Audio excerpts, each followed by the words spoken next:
안녕하세요. 제이입니다. 그동안 제 영상에서 답답함을 느끼셨던 분들도 계실 거예요. 감정을 다스려야 한다, 무심해져야 한다는 말이 어떤 분들에겐 참으라는 말처럼 들렸을 수도 있으니까요.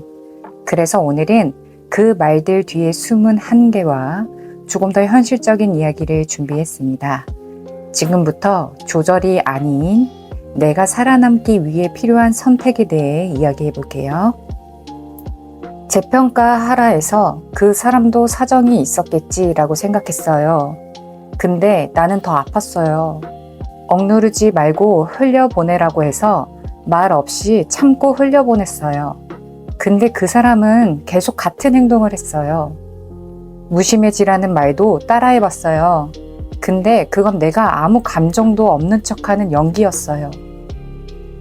최근 심리학에서는 감정 조절은 한 가지 방식만 고집하지 말고 상황과 상대, 자신의 상태에 맞게 다양한 전략을 유연하게 선택할 때 가장 효과적이라고 말합니다.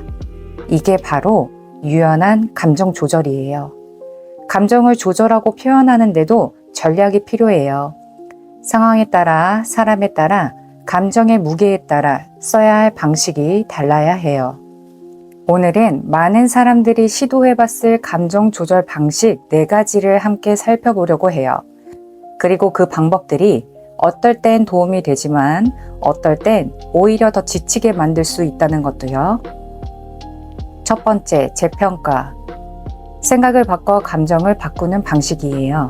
예를 들어 시험에서 떨어졌을 때 내가 진짜 못났구나 대신 이번 경험 때문에 더 철저히 준비할 수 있겠어 라고 생각을 바꿔보는 거예요. 이런 재평가는 이미 지나간 일이나 돌이킬 수 없는 상황에서 마음을 부드럽게 다스리는 데 효과적이에요. 하지만 이 전략에도 한계가 있어요. 누군가 계속 나를 무시하거나 상처 주는 상황에서 그 사람도 사정이 있었겠지 라고 생각만 바꾸다 보면 그 상처를 오히려 내 탓으로 돌리게 될 수 있어요.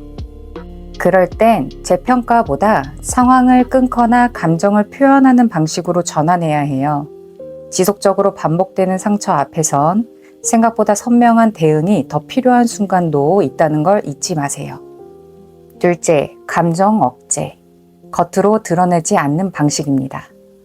군대, 조직, 회의 중 감정을 표현할 수 없는 자리에서는 울컥하는 마음을 꾹 눌러야 할 때가 있죠. 그건 나를 보호하기 위한 즉각적이고 현실적인 생존 전략이에요. 하지만 억제가 반복되면 감정은 내면에 계속 쌓이고 결국 무기력, 분노, 외로움 같은 방식으로 나를 무너뜨리게 됩니다. 왜 아무도 내 마음을 몰라줄까? 그 물음 속엔 말할 수 없었던 순간들의 누적된 고통이 숨어 있어요. 그래서 중요한 건 말하지 못했던 감정을 나중에라도 안전하게 꺼내는 루틴을 갖는 거예요. 일기 쓰기, 가벼운 운동, 혼잣말, 믿을 수 있는 사람과의 대화처럼 억제된 감정이 머무를 공간을 마련해 주는 것. 그렇게라도 풀어줄 수 있다면 참았던 감정은 언젠가 회복으로 이어질 수 있어요. 셋째, 주의 전환. 감정에서 잠시 멀어지는 방식입니다. 감정이 너무 클 땐 청소, 운동, 영화처럼 딴 데 집중하면서 감정에서 잠시 물러서는 전략이 필요할 수 있어요. 특히 이별 직후처럼 감정을 계속 들여다보면 더 아플 때는 주의를 잠시 다른 곳에 두는 게 회복에 도움이 돼요.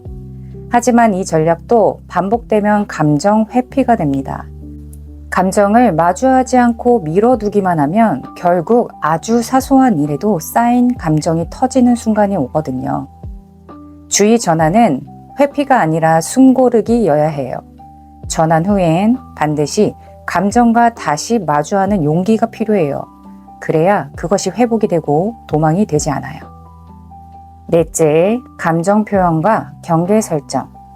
말로 나를 지키는 방식입니다. 그 말 저에겐 좀 불편했어요. 지금 이 상황이 저에겐 꽤 힘들어요. 그 행동은 제 기준에선 선을 넘는 것 같아요. 이렇게 감정을 솔직하게 표현하고 나의 경계를 설명하는 것은 관계를 망치는 게 아니라 오히려 더 건강하게 만드는 방식이에요. 하지만 이 전략도 상대가 전혀 들을 준비가 되어 있지 않을 땐 비웃음이나 무시로 돌아올 수 있어요. 그럴 땐 말을 줄이는 게 아니라 그 관계 자체를 조정해야 할 타이밍일 수도 있어요. 감정을 표현하는 건 용기지만 그 용기가 계속 무시당한다면 그건 표현의 문제가 아니라 환경의 문제일 수 있습니다. 결국 중요한 건 정해진 한 가지가 아니라 그 방법을 언제 누구에게 어떻게 쓰는지 살펴보는 거예요. 모든 감정 앞에서 재평가만 하려 하지 말고, 모든 공격 앞에서 참기만 하지 말고, 모든 상처에 무심해지려 하지 말고, 그때 나를 가장 덜 다치게 해주는 방식으로 선택할 수 있는 유연함. 그게 진짜 감정 조절인 것 같습니다. 그래서 감정을 잘 조절한다는 건 정해진 답을 따르는 게 아니라 그때 나를 지키는 쪽으로 선택해 나가는 일이에요. 어쩌면 오늘도 잘 모르겠고 내가 제대로 하고 있는지도 헷갈릴 거예요. 그래도 괜찮아요. 우리는 아직 배우는 중이니까요. 지금까지 제이였습니다. 감사합니다.